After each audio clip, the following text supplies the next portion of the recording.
Now, they usually do ignore me for a little bit. Oh, hey, there we go. Yeah, good boy. So, in front of you, we do have Jimmy and Yoda.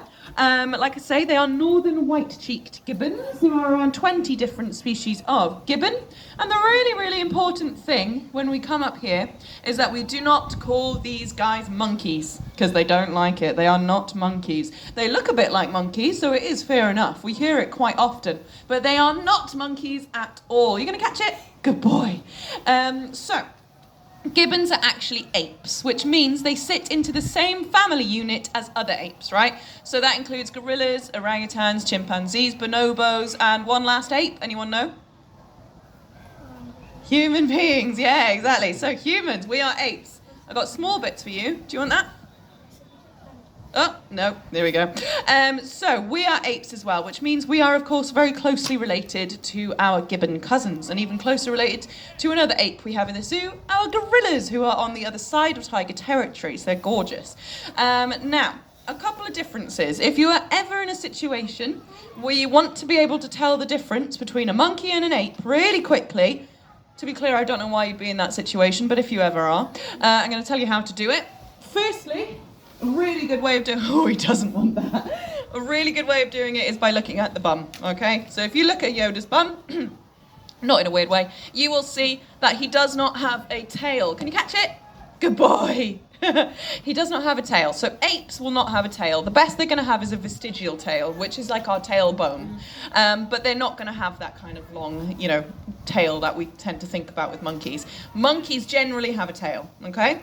Now, unfortunately, zoology loves an exception, and you will find monkeys that don't have a tail just to make life extra confusing and difficult. But if you're ever in a pickle, if you're in a pub quiz, apes, no tail, monkeys, tail. That is a really quick way of doing it. There are, of course, other differences.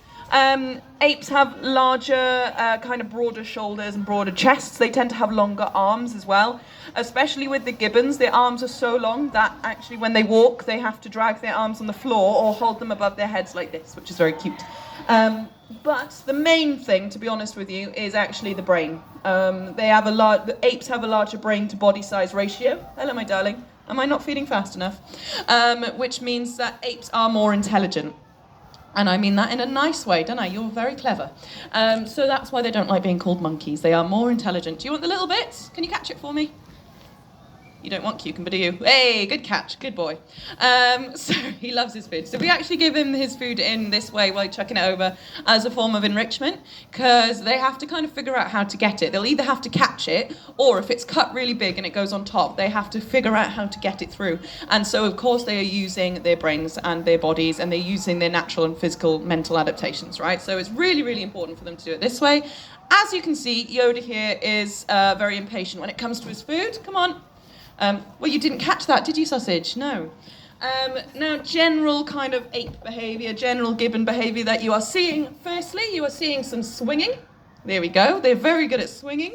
Gibbons are actually brachiators. Now, that is a special kind of swinging, which basically means that they don't stop in the middle. They can just, go on through. Couple of reasons that they're able to do this is firstly because of a ball and socket joint in their wrists that gives them a full rotation, like our shoulders, kind of if you think of us going like that.